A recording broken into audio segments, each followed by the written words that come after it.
스카이어 스루프 타임즈 2024년 1월 26일자 파트 2를 진행하도록 하겠습니다. 파트 1은 기업체 2023년도 영업실적과 한국 경제 성장률을 비교한 내용을 방송했었습니다. 파트 2도 구독, 좋아요 부탁드리고요. 필요하시면은 1.5 배속을 보시기 바랍니다. 윤 대통령 부패 척결로 자유시장 경제 확립을 이란 제목을 따서 서울 연합뉴스에서 보도를 했습니다. 기자 이름은 나와 있지가 않은 것 같았어요. 24일 그 윤석열 대통령이 대통령실에서 난 이름이 우리 반가 이런 줄 우리말인 이게 뭔 말인가 했더니 사람 이름이네요. 세계은행 총재를 만났다고 했는데 뭐 G20에서 만난 이후 약 4개월 만에 만났고 우리나라 찾아온 곳은 그 5년 반 만에 찾아왔다. 세계은행 총재가 이렇게 소개를 하는데 윤 대통령은 검사 시절 국제회의 반부패 정상회의에 참석한 경험을 언급하며 부패를 척결하고 민간 주도의 공정한 경쟁이 가능하도록 하기 위해서는 자유시장 경제 확립하는 것이 중요하다고 강조했다. 근데 우리나라가 그 경제계의 정부가 상당히 뭐 이렇게 공정한 경쟁이 가능하도록 그 정도만 가이드 역할이나 뭐 이런 걸 해야 되는데 통제도 뭐 우리 나름대로는 또 통제도 꽤 하는 것 같잖아요. 은행들 금리 너무 많이 올려가지고 돈만 많이 벌었다. 이렇게 해가지고 압력 주는 거나 그런 게 있는데 세계은행 총재가 와가지고는 한국에 대해서 한국의 이 발전한 그 기술들을 한국은 그 발전한 게 그게 이제 기술이다. 그런 거를 좀 그 저개발 국가에 좀 수출해서 그 좀 도와줘야 되지 않겠냐 이런 얘기도 했다는 것 같아요. 어, 차관 그 글로벌 그 공적 개발 원조 규모 확대하는 등 글로벌 중추국으로서 역할을 다하겠다 이렇게 소개를 했습니다. 그런데 그 이문별 코리아 헤럴드 그 기자는 동행 취재를 한 것 같거든요. 그래서 방가는 여기서 극도로 낮은 출산율의 많은 이유 중 하나로 지적한 성별 임금 격차 문제를 언급, 여성들이 인구 증가를 가능하게 하는 것에 대해 그들이 부담하는 부담에 대해 적절하게 보상받을 수 있도록 보장하지 않으면 그것은 복잡성을 초래한다라고 발언을 했다는 거를 유독 이 기자가 쓴 이유는 임은별 여성 기자분이시겠죠. 근데 제 생각에는 여성들이 고스톱이 되면은 더 결혼 안 할 것 같은데 글쎄요. 그게 일을 하면서 어떻게 애를 낳죠? 그런데 그 외벌이 해가지고는 또 대한민국에서 살기가 어렵다 뭐 이런 얘기도 있습니다만은 요게 뭐 꼭 그 세계은행 총재가 이런 그 터본을 쓴 그 모양새를 보면은 인도의 그 샤크 교도인 것 같아요. 그 사람들은 꼭 이렇게 그 터본, 이상하게 생긴 터본을 아주 멋있는 터본이긴 합니다만은 그거를 좀 쓰고 다니죠. 그 동행인들인 것 같고 그 우리 한국 사람들이 또 배석을 한 사람들이 뭐 있는 것 같습니다. 어쨌든 세계은행 총재도 인구 증가율, 출산율 가지고 걱정을 해주는 거니까 감사하긴 한데, 어, 그렇죠.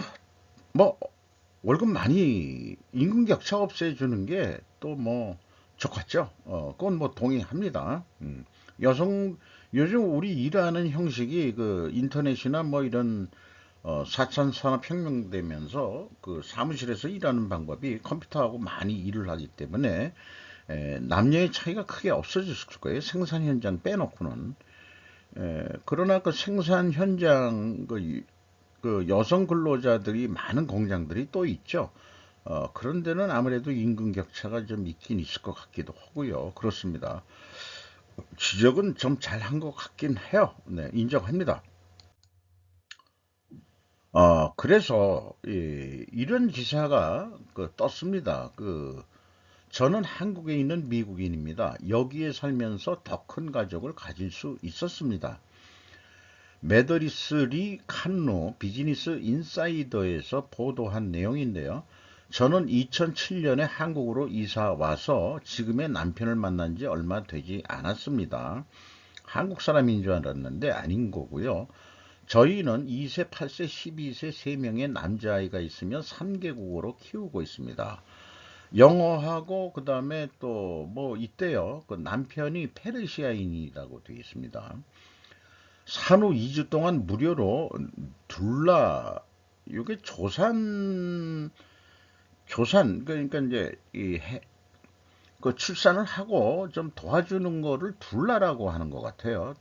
그 둘라를 먹었는데 이렇게 번역이 됐는데 이것이 출산 후 회복에 큰 도움이 됐다 이렇게 소개를 하고 있고 한국으로의 여정은 2007년 대구에서 부교수직을 수락하면서 시작됐다.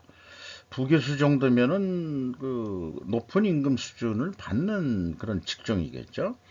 음, 높은 임금을 받아서 아기를 많이 낳는지 자관 3명 정도 나면은 국민 보국 훈장을 줘야 된다고 생각합니다. 저는 어쨌든 요즘 같아서는 근데 2008년에 들어와서 1년 만에 한국 국적을 가진 보석상이자 사업가인 페르시안을 남편으로 만났다. 이란인이라고 얘기하기가 거시기 하니까는 페르시아인이라고 쓴 것 같아요. 이란이 페르시아죠. 옛날에. 남편과 저는 오토바이를 타면서 만났고 낭만이 꽃피면서 평화롭고 아름다운 이 나라에 대한 사랑도 커졌습니다. 자기네가 세 번째 문화권에 속해 있으며 한국 국적을 가지고 있습니다. 우리는 새 문화의 휴일을 기념합니다.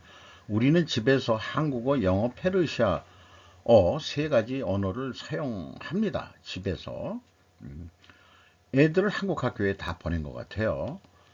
한국에서 아이들을 키우는 것은 현대 낙원의 한 단면입니다. 한국을 아주 좋게 표현하고 있어요. 편리하고 안전하며 야외 레크리에이션과 교육 모두에게서 매력적입니다. 보편적인 의료 서비스를 통해 대가족을 쉽게 만들 수 있습니다. 집에서 저희 산후둘라는 그러니까 여기서 어떤 직업적인 그 산후조리를 해주는 산후조리원에 간 것 같지는 않고 집에서 산후조리를 받은 것 같아요. 집 전체의 먼지를 모두 청소하고 온 가족이 먹을 점심을 준비해 줬습니다. 그녀는 머무는 동안 우리 아이들에게 김치와 반찬을 만드는 법을 가르쳐 주었습니다. 아이들을 위한이겠죠. 김치 담는 것도 배워줬다. 이런 얘기를 하고 있고요. 그리고 얼마 지나지 않자 저희는 약 1,500달러의 축하 출산 보너스와 월정 수당을 받았습니다.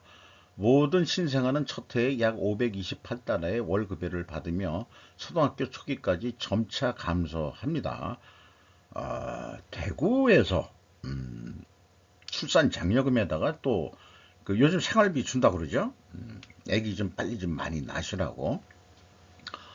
방과 후 학교도 내용이 괜찮다고 그래요. 셔틀 서비스를 통해서 아이들이 활동하고 학교는 또한 로봇공학, 피아노, 무술, 코딩, 축구, 미술 및 학문 과목을 포함한 많은 프로그램을 제공하고 다문화 가정은 언어, 수학 및 생활기술에 대한 사교육을 받을 수 있다.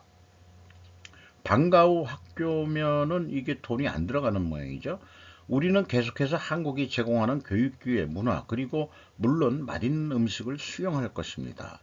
사진을 찍었는데 이 남자분이 이란인 같이 생기긴 했네요. 그런데 보석상을 한다? 한국에 와서 돈을 꽤 잘 버는 친구 같아요.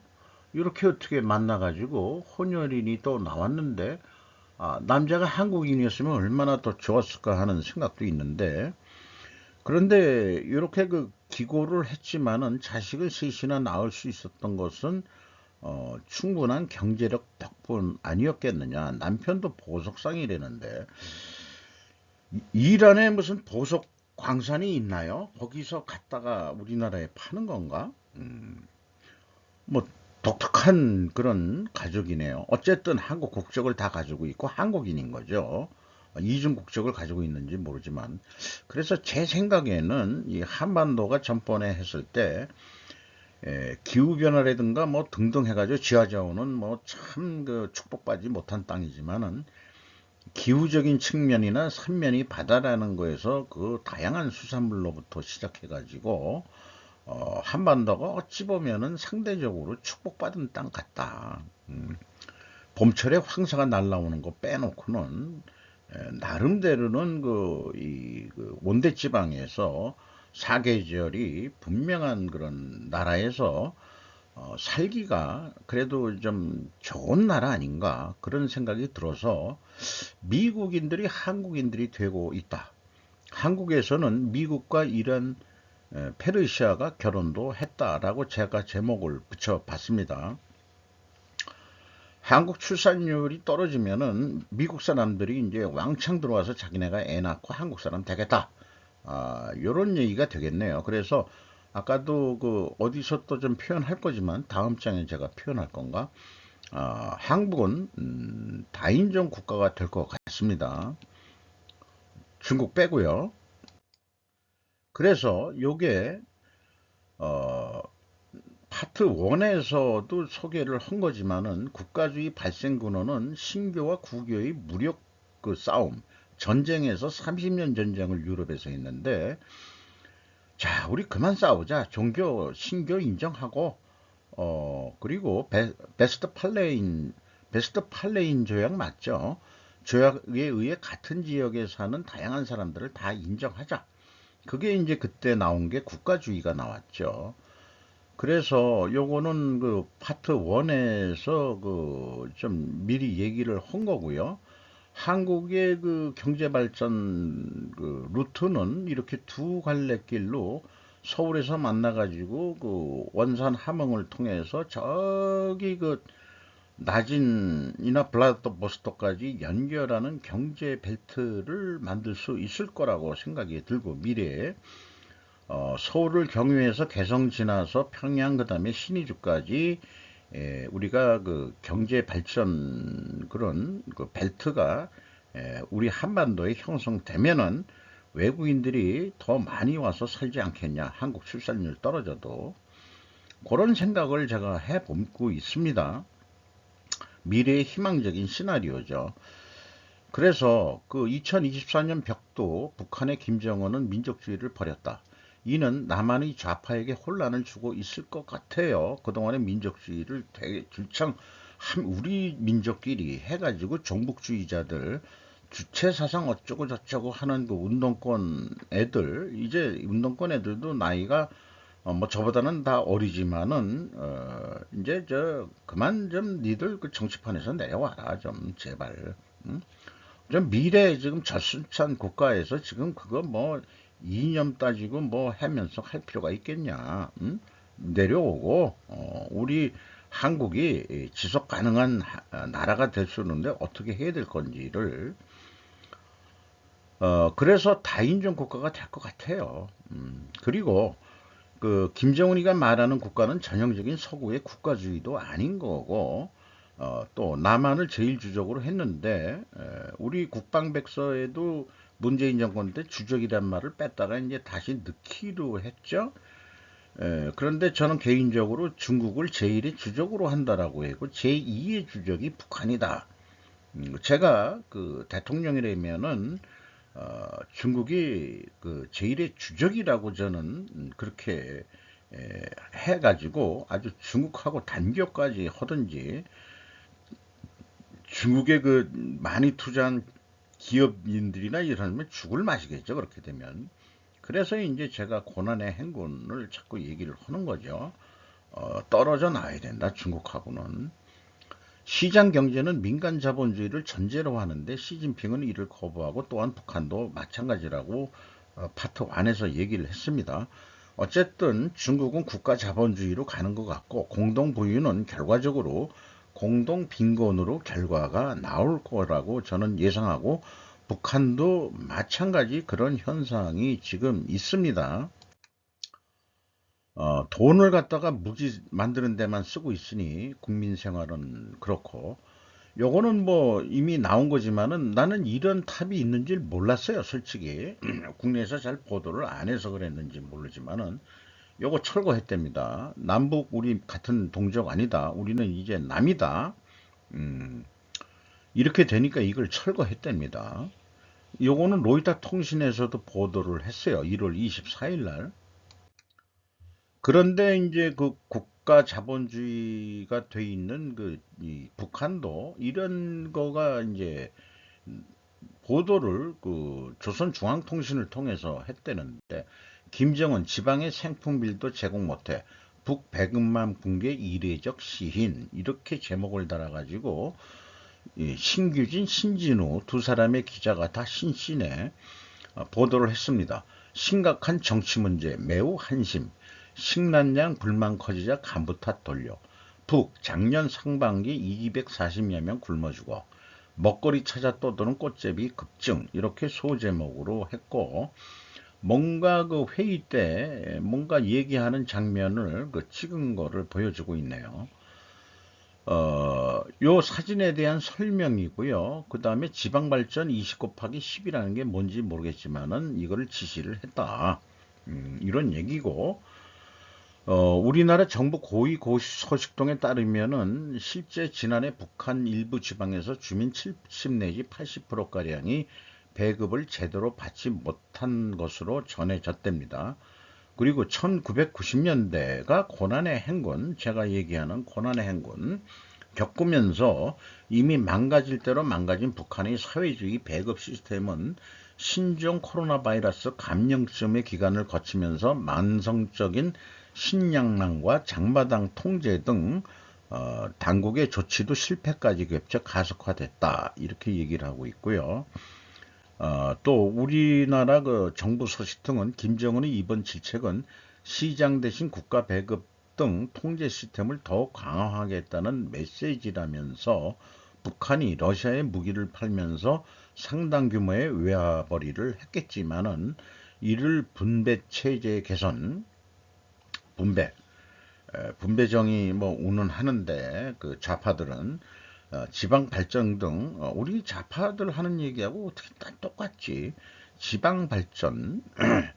그래서 뭐 지방의 의대 정원수도 늘리고 공공 그 병원을 많이 만들어야 된다고 그러는데, 음, 그거 안 될 것 같아요. 그거 다 망하는 길 같아요. 인구가 자꾸 경인 지방에 다 자꾸 모이고 있는데, 그게 왜 그렇겠어요? 돈이 되는 대로 사람들이 모이게 돼 있는데, 어, 글쎄요. 그 지방 발전을 어떻게 하겠다는 얘기인지, 예, 인민경제에 쓰지 않을 것이라고 내다봤다고 소개를 하고 있습니다.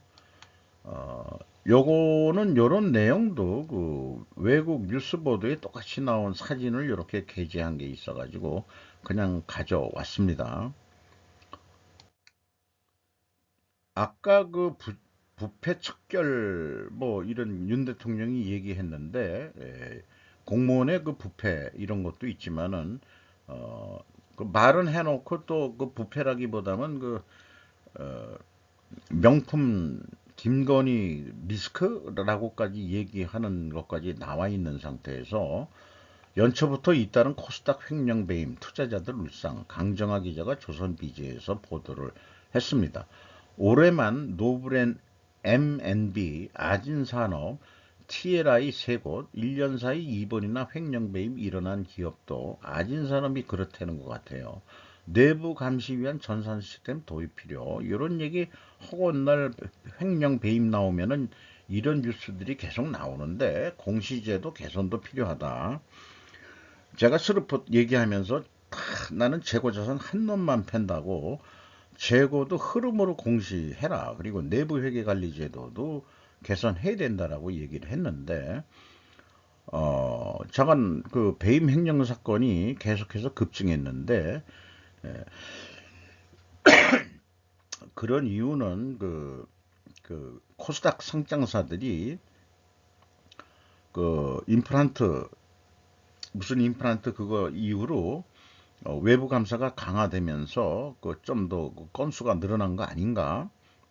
이렇게 되고 어떤 경우에는 기업들이 외부 감사가 지적하기 전에는 그걸 몰랐다는 식으로 대부분 나중에 그렇게 인지했다 그러는데 설마 그럴라고요? 그럴라고 그렇게 경영을 하면서 회계 손익계산서를 읽지 못하는 경영자라면 요즘 경영자라고 얘기를 할 수가 없을 것 같아요.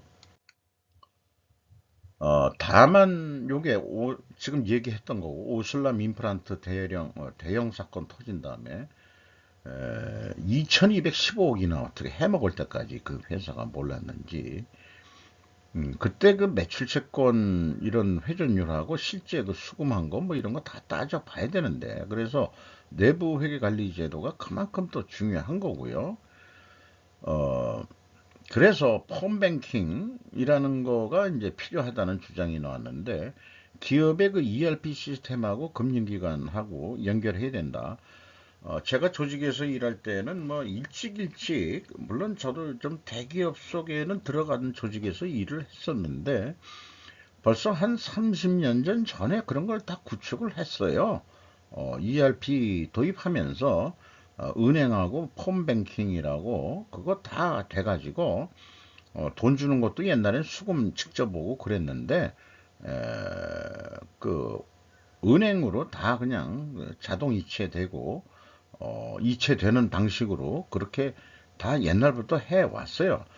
그러니까 그런 걸 제대로 못하면은 그래서 도움은 되는데 그 확실은 못 막는다. 이렇게 이제 또 얘기하고 있는데 초보적인 횡령은 대부분 막을 수 있는 효과는 있다. 자본시장 연구원인 이상호 연구원은 그렇게 얘기했는데 어, 초보적인 횡령 그 어떤 구체적으로 어떤 내용인지는 모르겠습니다만은 오스템 임플란트 요럴 때만에 머리 뒤집어 쓰고 있는지 몰라. 음, 떳떳하게 얼굴 좀 내놓고 좀 찍히든가 하지. 예. 그래서 ERP와 뱅킹 연결도 증상 처방 수단이고 근본 처방은 회계 투명성 선행과 내부 회계 관리 제도도 형식적으로 해서는 안 된다고 제가 얘기하는 거고 어, 맨 앞에서 얘기했듯이 윤 대통령이 부정부패 척결해가지고 자유시장 경제 제도를 그 가이드를 정부 역할을 제대로 해서 하겠다 이렇게 됐는데 어, 그 집사람 때문에 영부인 때문에 좀 곤혹이 좀 치르고 있네요. 가장 보통의 투자, 개인 투자형 국채 어떤 투자재에 어울릴까? 자, 국채를 개인도 이제 살 수 있다는 것으로 원리금 보장형으로 장기 투자에 적합, 자본 차익 적고 가상금리가 관건이다. 요런 이 그림으로 AI가 그렸대네요. 허허. 올해 일반인도 손쉽게 투자할 수 있는 개인 투자용 국채, 이른바 저축성 국채가 출시된다. 정부는 개인 투자용 국채가 도입되면 국민들의 장기적인 자산 형성을 위한 금융상법이 늘어날 것이라고 기대하고 있다. 개인 투자용 국채는 판매 대행 기관이 선정된 뒤 2, 3개월 개인 투자용 국채 판매 대행 업무 시스템 구축 등을 거치면서 올해 상반기 안에 출시될 예정이다. 주식으로 돈들이 너무 많이 몰리니까 그 정부도 그 재정 적자 뭐 이런 거 또 필요한 재원을 만들기 위해서도 그렇고 국채를 발행할 모양인데 대부분은 무슨 증권회사를 통해서도 사고 기업체들이 국채를 많이 사고 그랬던 거로 알고 있는데요. 일반 개인들도 손쉽게 이제 국채를 살 수 있게 된다. 음, 일본 국민들이 일본 정부 국채를 많이 또 가지고 있다는 얘기도 많이 들었어요. 장기 투자, 우리가 그 은행에 그 장기 적금 들듯이 에, 원리금 보장하고, 그 다음에 이제 그 가상금리, 요런 거가 이제 그 메리트가 있어야 되겠죠. 돈 되는 곳에, 돈 버는 곳에 돈이 몰린다. 이렇게 보면 되겠죠. 모리아파, 모리야마파 단위 각기 그룹 해산에 오부찌하고 아오키씨가 모테기파 탈 때 존속 2파의 동향이 초점이다. 이렇게 시사통신이 몇 번 유사한 내용을 보도를 했는데요. 이 사람이 오부치 6호 선대위원장이 뭐냐면 여자네요. 여자인데 이게 남는 게 이제 존속 2파가 누가 남냐 그러면은 기시다파도. 그래서 아소따로파, 그 다음에 모테기파가 남는다. 그리고 기시다파, 아주 그 핵심 권력층이 두 개가 남는데, 기시다 총리가 자기가 그 뭐 총리를 오래 안 할 생각을 하고 있는지 넘기기 전에 확실히 파벌을 없애려고 그러는 것 같아요. 그렇게 느껴집니다. 아까 그 지방 균형 발전 얘기가 나왔는데 GTX 아산 춘천 원주까지 간다. 수소 동탄은 3월 개통. 자, 그러면은 이 수도권 지역에만 이렇게 하면은 지방 발전 안 되냐? 그런데 이 원주까지 가고 이렇게 되면은 아산까지 가면은 전라도까지는 아니지만은 어 충남 뭐 충북까지는 그 이 더 넓혀지겠네요. 그렇게 생각은 드는데 요렇게 이제 그 정혜민 기자, 김수원 기자가 어디냐? 아, 잊어버렸네. 그거를 안 넣었네. 어느 뉴스 매체인지. 요런 뉴스를 그냥 그 팩트만 이렇게 간단하게 이렇게 했는데 어, 이 노컷뉴스, 이준규 기자 노컷뉴스에서는 조금 그 견해가 들어간 뉴스를 냈어요. 출퇴근 30분 지방광역급 광역급행철도 실효성 있는 선언일까라고 좀 비판적인 기사를 냈습니다. 핵심 요약은 정부 곧 교통 분야 민생 토론회 통해 수도권 출퇴근 30분 시대 교통격차 해소 선언, 2035년까지 GTX A에서 F 노선 구축해 출퇴근 시간 획기적 단축과 경제 효과 기대. 초안 완성된 GTX 구축도 GTX 특성 못 살린다는 지적. 경기도 순환하는 F 노선은 우려 커. 곽 권영일별 광역 급행철도 추진도 산업 활성화 정책 없이는 의미 없는 낭비될 수도. 압사사고 우려에 빠르게 다시 내놓는 김포 골드라인 대책, 올림픽대로 버스차로는 역효과 지적도. 이렇게 뉴스를 냈습니다. 광역 급행의 의미 못 살리는 GTX, 경제성 취약의 지방 소멸 우려도. 그런데 거꾸로 지방에서 출퇴근을 서울로 한다고 그러는데 반대로 그 철도가 빨리 그 도착하는 쪽에 그 지방에다가 공장들을 많이 짓고 월급 많이 주면은 서울에서 거꾸로 글로 출근할 거 아닌가요? 반대 효과도 좀 보긴 봐야 될 것 같은데 이런 비판 의견도 있는데 지금 어차피 현재 인구 5천만이라고 보면은 거기서 50%가 경인 지방에 이미 살고 있어요. 그러니까 난리 부르스 아니에요 지금. 그러니까 어차피 깔긴 깔아야 될 것 같은데 그럼 딴 데는 지방 소멸되느냐? 여기 그 광역별 급행철도도 요거는 잘 모르겠습니다만은 뭐 재정 낭비 아니냐 이런 표현으로 한 것 같은데 현재로서는 이게 또 경제 나름대로 그 우리나라 그 반도체 뭐 클러스터 뭐 이런 것도 다그 전에 이미 방송했을 때 아니 그런 걸 새만금에다가 조금 더 짓든가 좀 그러지 왜 그 이 경인 지방이나 충남 지방 뭐 이런 쪽으로 그 클러스터를 또 투자한다고 그러느냐. 그 새만금 전라북도 전라도 사람들이 좋아하도록 그 홋카이도에 일본은 홋카이도에도 그 반도체 공장을 짓는데 구마모도에도 그 대만 TSMC를 끌어들이고 그러고 있는데 우리도 그 지방에다가 큰 공장 같은 거 공장들은 있죠. 울산이 또 그건 또 그렇죠. 그러니까 그 이 서해안 시대를 누군가 이렇게 표현한 사람이 있습니다만은 그런 쪽으로 또 그 이게 좀 구축을 해야 되지 않냐. 인구 줄고 요즘에 뭐 그 호남 평야 뭐 해가지고 원래 평야 농업 중심이었지만은 거기 공장들도 많이 들어가 있잖아요. 그 저기 우주선도 그 어디에요? 저 남해 거기에서 그 쌓아 올리고 그러는 거니까. 음, 그런 거 이런 것도 중요하지만은 호남고속도로를 또 확장하고 또 그래야 되지 않겠냐.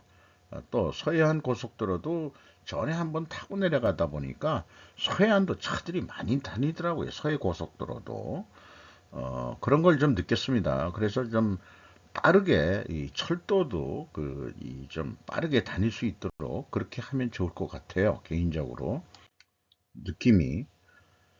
자, 농협장 선거가 제 뉴스 편집에 이게 적당한 건지 안 건지 모르겠습니다.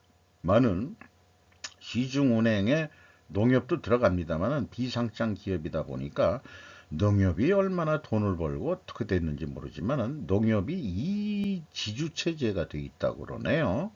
하나는 경제지주가 있고 하나는 금융지주로 있는데 이 경제지주 쪽이 하나로 유통 이런 거를 하고 있다 그러는 거고 이걸 뭐 통합하겠다 뭐 이런 쪽으로 해서 이런 그 정권 바뀌면서 이런 표현이 연결이 좀 되는 거 아니겠느냐.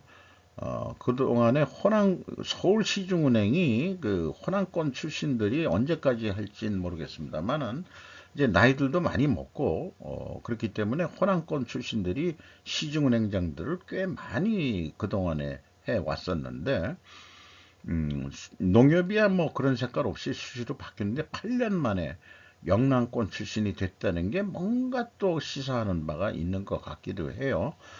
문제는 이 당선인이 농업인력 문제 해소, 도시 농촌 농축적 간 상생 추진 이런 것들 뭐 해야 되겠죠. 네, 잘 하길 바랍니다. 저는 농협하고 거래를 안 합니다만은 농협법에 의해서 특별은행이죠. 그 농협은 특별은행이라고 봐야 되겠죠. 우리나라 그 저기 그 우정사업본부하고 뭐 유사한 성격이긴 합니다만은 네. NH 농협 잘 되시기 바랍니다. 국내 은행으로서 혼다 미 GM 연료전지 생산 주력 CRV에 탑재 시사통신이 보도했는데 혼다와 미 자동차 대기업 제너럴 모터스와 합작 회사가 25일 미국에서 수소연료 전지 시스템의 생산을 시작했다고 발표했답니다. 혼다는 올해부터 주력인 스포츠 유틸리티 차량 SUV, CRV의 연료 전지차 FCV 모델을 북미와 일본에서 출시할 예정이로 이에 탑재한다. 북미 시장에서 FCV의 본격 양산차는 처음인 것으로 알려졌더라고 보도를 했습니다. 이게 그 추위에도 잘 견딘다. 뭐 이렇게 해가지고 현대도 수소차 만들 능력은 있다고 하죠. 이것도 이제 수소차도 전기차 이상으로 또 경쟁이 될 것 같습니다. 수소가 그래도 그 청정 원료로서 좀 더 그런 방향으로 더 가겠죠. 자, 이 김건희 스캔들은 부정부패에 속하진 않지만은 저건 정치적으로는 이 공무원은 돈을 받으면은 100만 원 이상 받으면 선물 받으면 안 된다고 그렇게 돼 있는 것 같은데 이게 이제 BBC 뉴스에서도 드디어 이 취급을 했습니다. 뉴스거리로 제목을 참 잘 뽑은 것 같아요. 영부인의 디올 가방이 나라의 지도력을 흔듭니다. 참 제목을 잘 썼네. 저건 만든 얼굴 같지만은 미인은 미인이에요. 그 김건희 여사는. 한국의 영부인 김건희는 최근 정치 스캔들에서 마리 앙뚜아네트와 비교되었습니다. 마리 앙뚜아네트가 그 뭐죠? 그 낭비가 아니고 뭐 그런 거 왕비였다고 그러죠? 네. 어떤 들은 건데 자세히 저는 모르겠어요. 근데 잠깐 어, 그 화려하게 뭐 이렇게 해가지고 뭐 재정 낭비를 했대나 뭐 어쨌거나 뭐 그런 그 왕비였대는데 그런데 지난해 말 공개된 스파이 카메라 영상에서 한 목사가 디올 가방을 선물하는 장면이 등장했다 이렇게 소개하면서 이것은 4월 선거에 윤석열 대통령의 당의 전망을 위협하고 있다는 분석도 나온다. 좌파 유튜브 채널, 아예 그냥 좌파 유튜브 채널이라고 서울의 소리, 보이스 오브 서울, 서울의 소리라고 어, 난 이런 방송이 있는 줄 몰랐는데 자관 이 서울의 소리 이 만든 사람이 그 김구 선생 아주 팬이 됩니다. 그래서 의복도 꼭 한복 그렇게 두루마리 입고 다니고 그런 사람으로 알려져 있습니다. 자관 레프트가 엄청 레프트 쪽 같아요. 그런데 김건희 이 여사를 뭘 취재를 했는지 자관 이 백화점 가서 사는데 300 몇만 원으로 찍혔다는 거 찍혀 나오고 영상에 이거를 그 영부인이 그 일하는 자기 소유의 기업 코바나 컨텐츠라는 데가 있는 모양인데 이게 뭐 하는 회사인지는 모르겠습니다만은 김 씨는 목사에게 왜 자꾸 이런 것들을 가져오냐고 묻는 게 들렸답니다. 근데 실질적으로 김이 선물을 직접 받는 모습은 명시적으로는 나오지 않았지만 코리아 헤럴드는 대통령실에서 이 사실을 확인하고 정부 재산으로 등록해서 관리 중이다, 보관 중이다 라고 말을 했다고 보도했답니다. 기본적으로 문제는 스파이캠을 이용한 계획된 설정이었습니다. 그러나 그 문제들을 다루는데 몇 가지 잘못된 행동들이 있었습니다. 라고 코리아 타임즈는 한 씨의 말을 인용했다. 국민이 우려하는 바가 있다라는 말 한마디 때문에 그러나 윤 대통령이 뭐 나가라 했던 얘기는 그게 나가라는 게 아니고 70 그냥 가라고 했던 얘기는 그게 아니고 선거까지 77일이 안 남았으니까 잘 하고 그냥 그대로 지금 가 그냥 너는 그 총선이나 좀 신경 써 그 얘기 같아요. 윤 대통령 그 말하는 스타일 이런 거 보면은 한 씨는 윤 씨의 피후견이자 측근으로 널리 알려져 있으며 2027년 대선 후보가 될 것으로 이미 그냥 외국에서도 그렇게 알고 있네요. 서울의 정치 분석가인 리종훈은 이를 정치적 폭탄이라고 표현했습니다. 그는 로이터 통신과의 인터뷰에서 김건희 리스크는 더 커질 뿐이라고 말했습니다. 어, 제가 먹으면 되는데 저 같은 사람이 그 무슨 아까 최 목사라는 사람이 우리 마누라한테 그런 거 줄 리도 없겠지만은 교회를 다닌다고 줄 리도 없겠지만은 이게 뭔가 계획된 그런 거 아니냐. 손시계에 내장된 카메라면 이거 스파이들이 쓰는 거 아니에요. 그러니까 요즘 목사라는 타이틀을 가지고 있는 애들이 실질적으로는 이 간첩 같은 일을 하는 애들이 많은 것 같아요. 음, 그런 역할도 있지 않겠냐. 그 한국법이 공무원과 그 배우자가 한 번에 100만 원 이상, 즉 회계연도 내에 총 300만 원 이상의 선물을 받는 것을 불법으로 규정하고 있어가지고 공공인이 되겠다고 그러면은 먹으면 안 됩니다. 그러니까 높은 자리에 올라가려고 그러면은 먹으면 안 돼요. 근데 높은 자리에 올라갈 줄 몰라서 먹었었나? 2022년도 9월 순이면 대통령 됐을 땐가? 음, 잠깐 지난 그게 언제부터 대통령 시작했는지 그것도 잘 기억이 안 나고 잠깐 검찰총장을 하고 있을 때도 뭔가 줬든 어떻게 줬든지 간에 어, 대통령 부인되면 그런 거 먹으면 안 된다. 그런 얘기인데 이거를 스캔들로 끄집어낸 좌파가 이걸 끄집어냈다는 건 정치적 목적이 있는 거라고 보긴 봐야 되겠죠. 그리고 사실이라면은 뭐 곧 그 뭐 어떤 해명 방송을 한다는데 대담 같이 해서 언론사하고 두고 보죠. 윤 대통령이 어떤 식으로 얘기할지 아니면은 직접 김건희 여사가 뭔가 이 회견을 하던가 잘못했어요. 좀 봐주세요. 제가 남편을 제대로 남편한테 폐해를 끼치고 또 그 정부한테 폐해를 끼쳐서 대단히 죄송합니다. 죽을 죄를 졌습니다. 전두환 아저씨처럼 저 낙산사로 가서 은둔 생활을 하겠습니다라고 하든지 뭘 둘 중에 하나 좀 하시길 바래요. 300만 원 때문에 법이 300만 원 이상이면 안 된다니까 300만 원이 넘는 것 같아요. 마치도록 하겠습니다.